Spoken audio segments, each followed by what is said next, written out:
Hey, everybody. Welcome to episode number 185 of the Debt Free Dad podcast. So if you're in a relationship or you're married and you share your personal finances with your significant other, it's critical neither of you is left in the dark on your financial lives. And heck, even if you keep your finances separate and you're married, it's a good thing that you don't keep yourselves in the dark. Sadly, relationships don't last. Partners can pass away. They can get sick, maybe become incapacitated. And both of you should be able to pick up the pieces and move forward without the other, but that's not the case in many situations. In today's episode, we're going to be discussing the dynamics of finances in your relationship and what we feel are good practices for every couple in these types of situations. Stay tuned. You're listening to the Debt Free Dad podcast with Brad Nelson. Brad and his co-hosts experience the anxiety of living paycheck to paycheck before learning the fundamentals of financial security. They are now on a mission to empower regular people to pay off their debt for good and enjoy happier, less stressful lives. Keep listening for inspirational interviews, tips, tricks, and practical advice to gain financial freedom.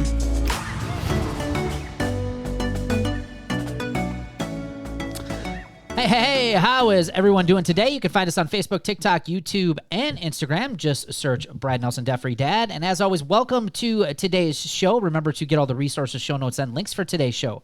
You can head over to balancencents.com/185. Again, that's BALANCEDCENTS.com/185. So, Amber, a while back ago, you had brought up the importance of this episode and this conversation that we're about to have. So can you talk a little bit about why you thought this was important?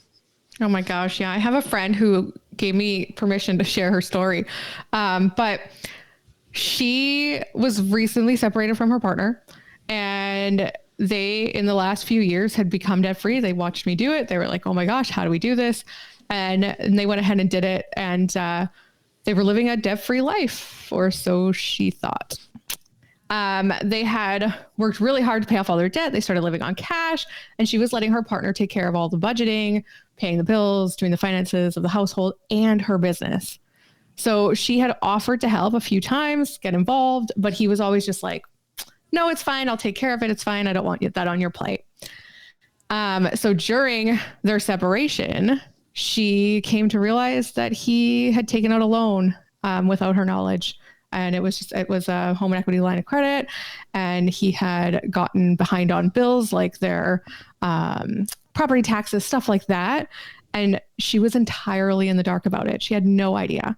So after the separation, she felt super overwhelmed. She was unsure on how to even get reorganized, start working on stuff. And that was on her personal finances plus her business. She had all of this stuff that she had to figure out, deal with, get bill accounts, all this kind of stuff after the separation. And she was just totally in the dark. She had no idea any of this was going on. Yeah. Well, sadly, this is not an uncommon story, unfortunately. And I think there's kind of two things going on with, I think there's this side of it, right? Where you really want to be you don't want to be in the dark because you want to make sure that this kind of stuff isn't happening, right? And then number two, obviously, so you can pick up and move on if obviously this relationship doesn't sound like it's working out. Is that correct? Yeah, they within 6 months they were divorced and moved on. Okay. Mm-hmm. But the other part of this too is just doesn't necessarily have to be what I would call as financial infidelity. It could also be something happens to your spouse, right? Maybe they become sick. Maybe they become disabled. I've been around so many different situations now running this business, and I've seen so many different scenarios kind of pop up where these types of things are happening. And, the other person was the one responsible for taking care of the finances. Heck, even when my mom passed away, I'll never forget this. This was back in 2007. So what is that? 16 years ago now? Crazy. I remember all of us flew down to see my dad after she had passed away. And I remember walking into the house. It was that night we got there, and he was just frantic because he's looking for the checkbook, trying to figure out what bills need to be paid because my mom did it all.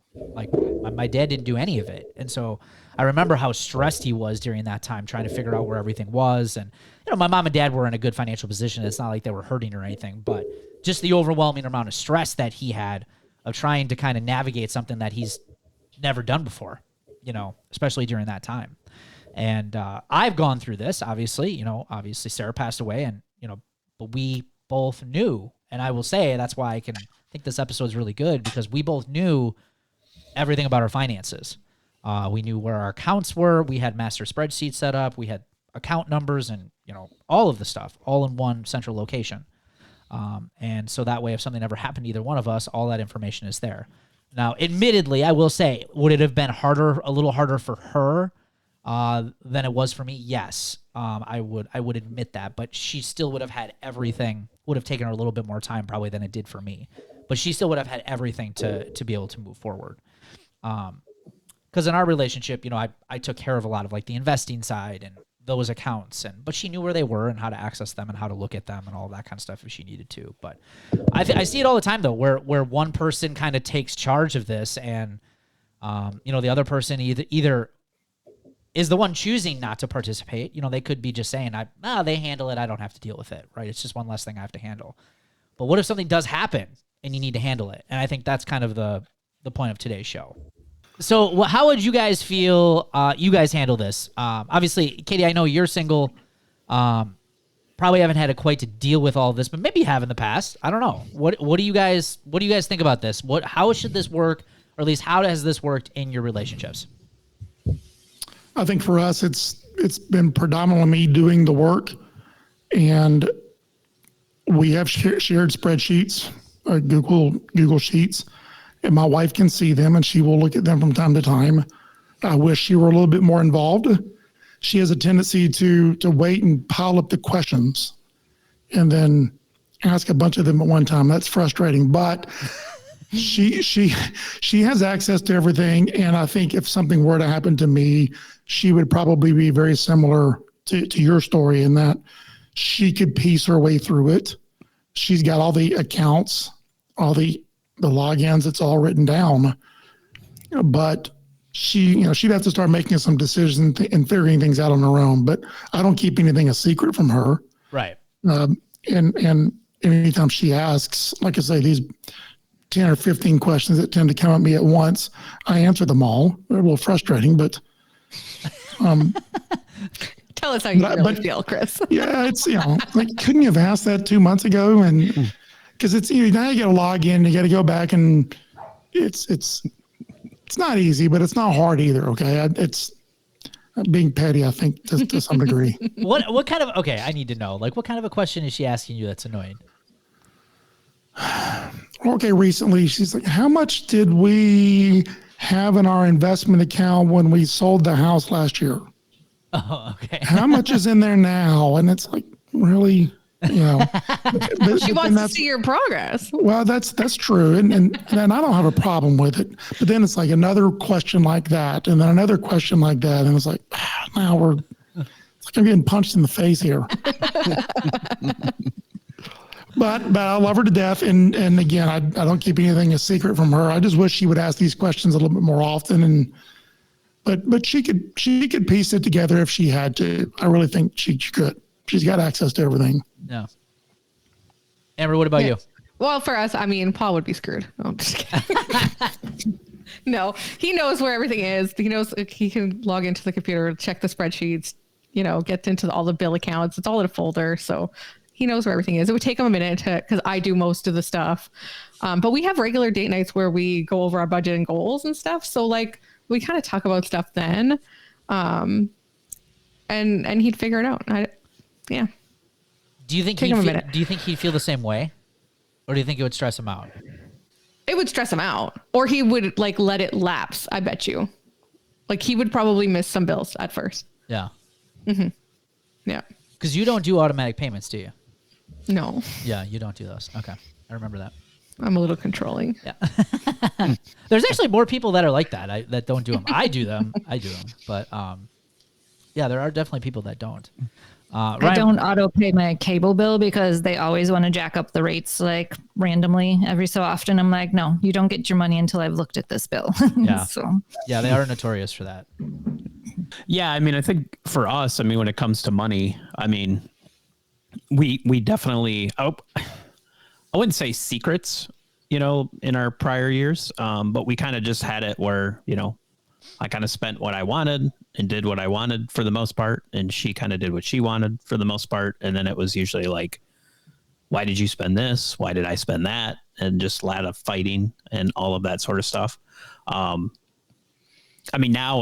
we definitely are more on the same page. I mean, we've talked about it on other podcasts. We have our own money that we get to go spend and do whatever we want with, but otherwise we have more shared goals. But I'll be honest with you. I mean, I probably handle the majority of it. And I think if something were to happen, I think we probably need to be in a better place to where if something happened to either one of us, that there's just some sort of more better transition for that. Because I do think that it's like, yeah, we really need to do that. But then it's like, doesn't become a priority. Yeah, we really need to do it. And then it's like, what do you want to watch tonight? It's like, it just becomes not important. Yeah. So I think we probably need to do a better job of making sure that we're prepared if something were to happen to one of us, that it's not that it wouldn't be stressful. It's just that we would know what to do and how to do it. Yeah. Yeah. I mean, there's like a million other things that you'd rather do than have that. Right. Than go through and organize that kind of stuff. Right. Right. But I went through and did this and not, from a relationship standpoint, but just from like an estate standpoint, to make Ryan's life easier if I end up croaking one day, because he is the manager of the estate. But yeah, I mean, I got us, a safety, what do they call it? What is the little box at the bank called? What do they Safety deposit box? Safety deposit box. Yeah. And got one of those and have all of, like, the master documents in there, and also some funny jokes along the way, just because I like to have fun. And but yeah, I mean, everything's in there, just like it should be spelled out, like we're going to go through here today about here's where everything is, here's where all the accounts are, here's what we want to have happen, like, and everything, is, and the only reason, and it sucks. It's not fun. It's not fun to do. It was a tremendous amount of work to put it all together, but having just gone through it all myself, it was like I just didn't want to leave that burden on somebody else, because it's a lot. It really is. And I controlled a lot. Like, I mean, I had access to everything that was in our financial lives to begin with, and it was still not incredibly easy, to transition over just to me and get things rearranged and all of that kind of stuff. So it's important, I think, that, you have some of these instructions, at least basic instructions on where things are, when the bills come out, when the bills are due, life insurance policies, insurance policies, just everything, just listed and have it available just in case something does happen. So anyways, what are some tips that you came up here with, Amber?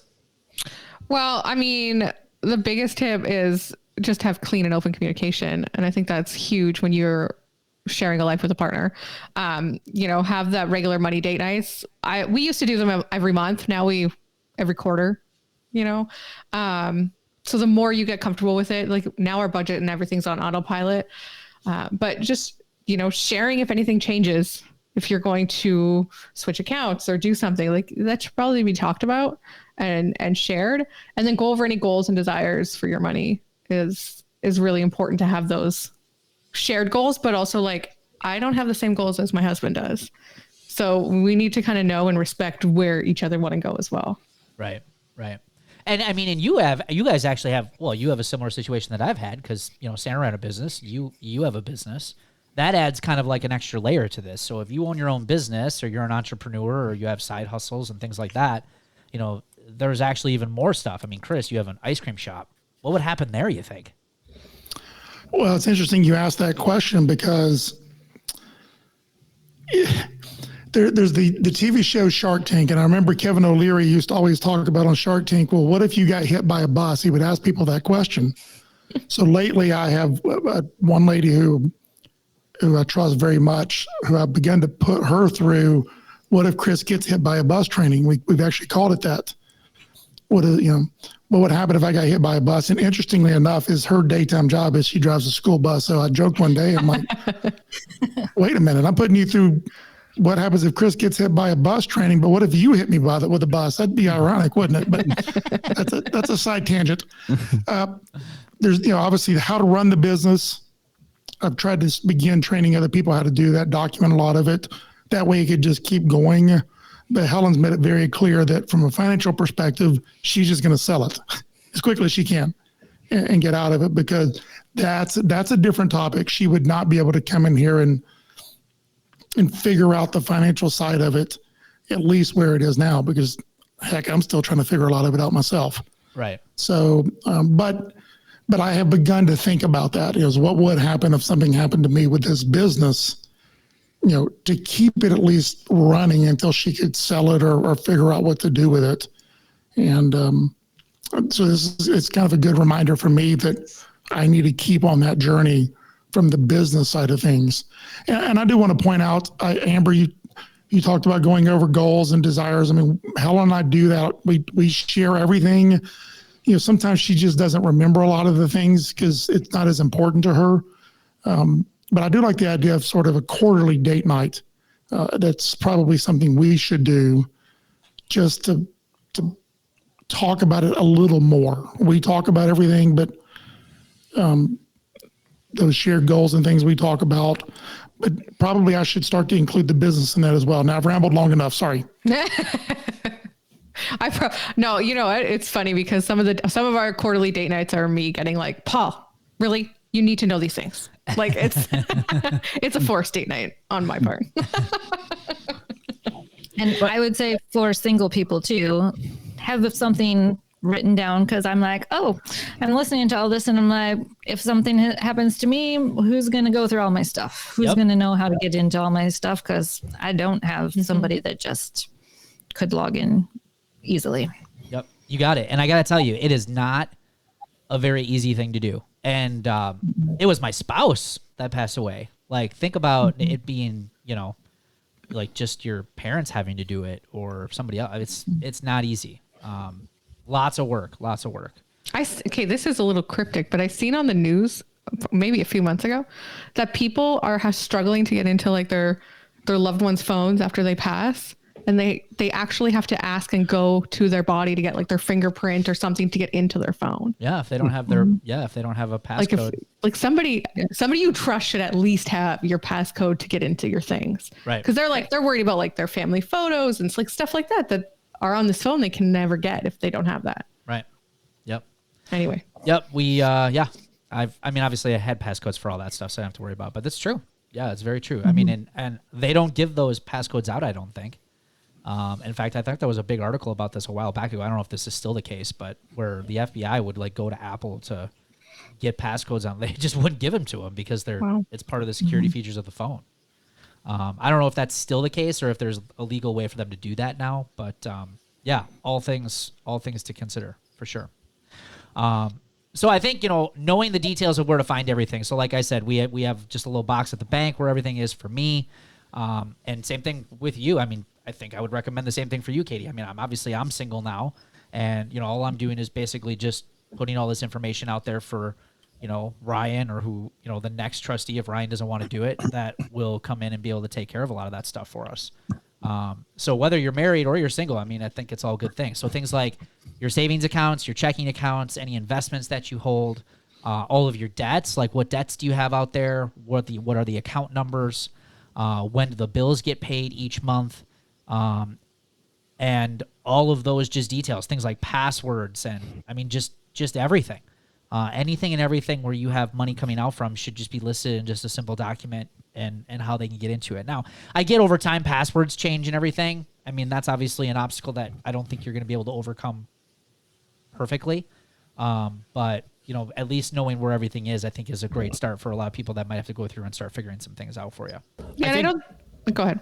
I was going to say, I would say too, just understanding like the state you live in and the laws that are around your state when it comes to the certain things. Certain states have community type property laws, especially in the United States here. So, like if your state isn't and something were to happen, then it means different things in different scenarios. So I think just even understanding that sort of stuff, because there could be a false sense of like, oh, we don't have to take care of that, but you still you might be surprised what you have to take care of, even if something were to happen to someone else. So I think it's important to understand that. Yeah.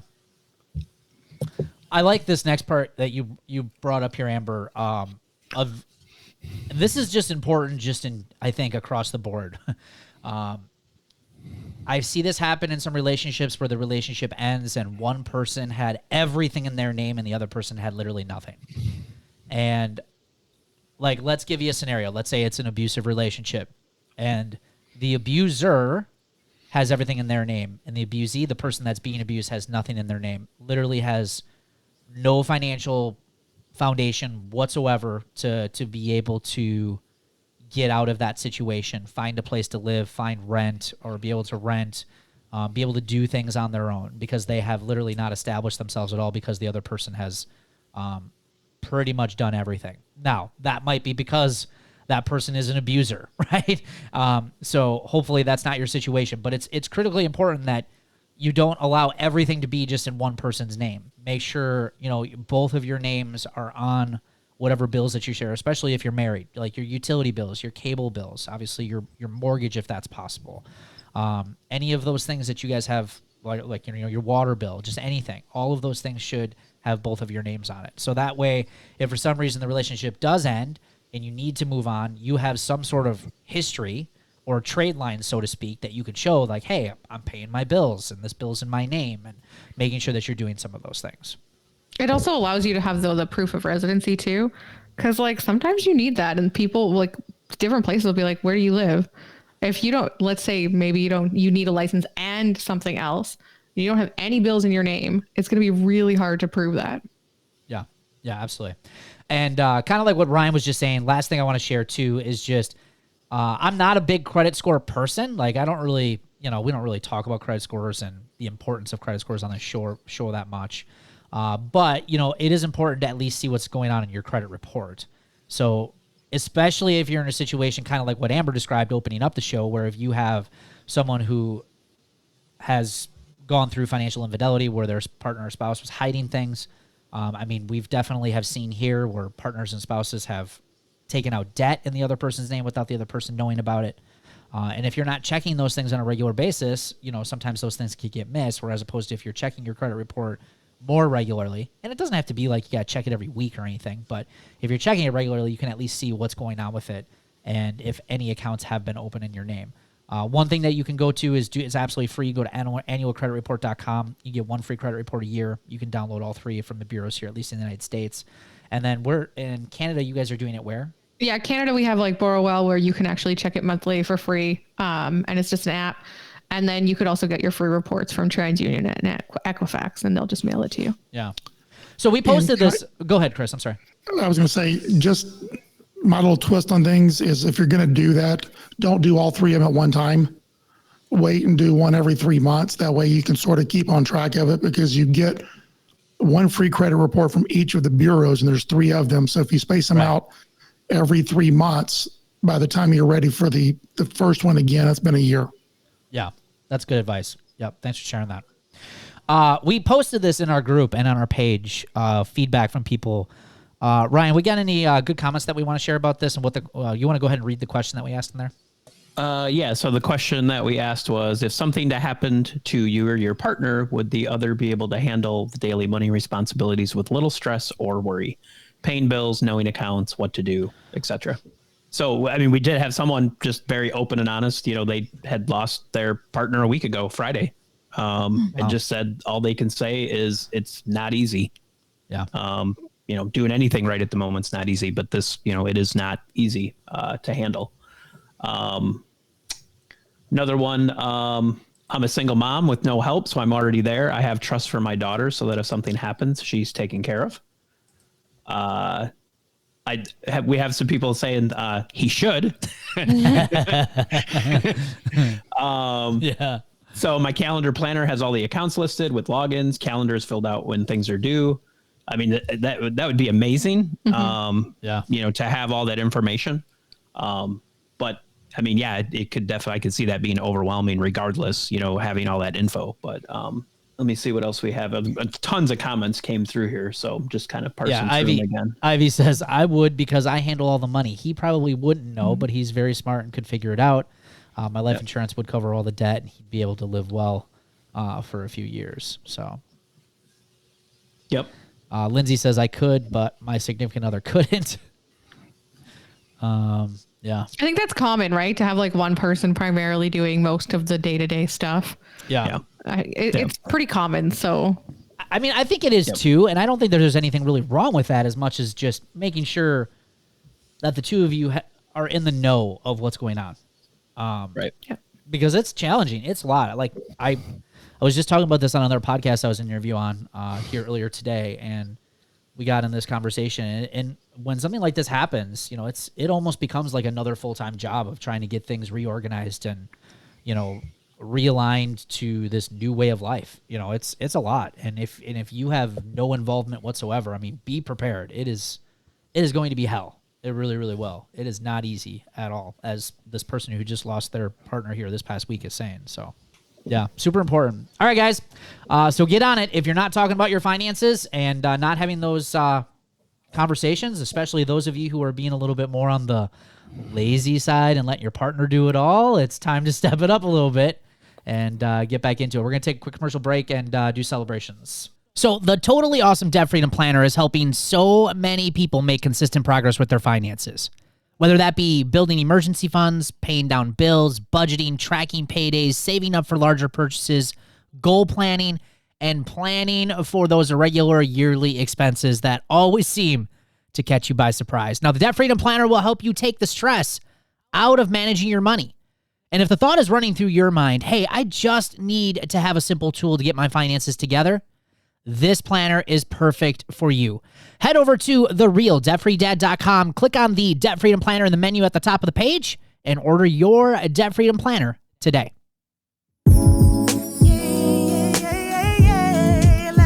Let's talk about that, baby. Let's talk about your money. Let's talk about all the good things, all the bad things that may be. Let's talk about that. And that sound means it's time for the celebrations of the show. First, we have Hillary Morris.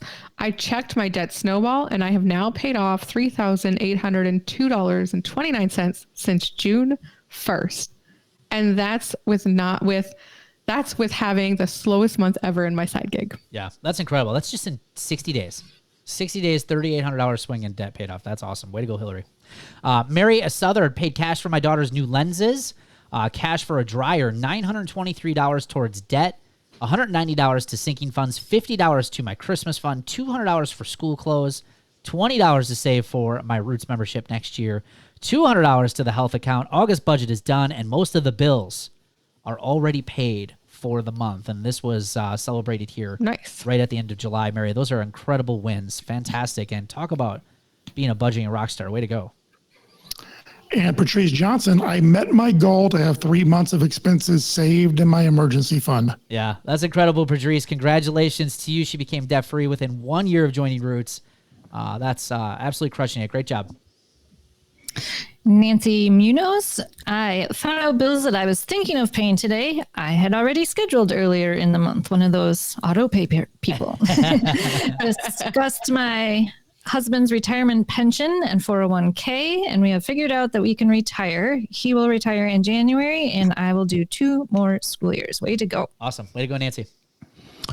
And Amy Bosch Whitney, our emergency fund now has $1,000. Plus, I have sold over $500 on Facebook Marketplace. Yeah, that's incredible, Amy. Congratulations to you guys, and congratulations to all of you guys who are working so hard at reducing financial stress and getting out of debt. And if you're just getting started with our podcast, or maybe you've been listening for some time and you're interested in how you can get started on the road to financial freedom, go visit our website at balancesense.com and sign up for our free Life Without Payments workshop, where I'm going to show you the first steps that have helped tens of thousands of people just like you and I kick financial stress and worry for good. We'll see you guys next week.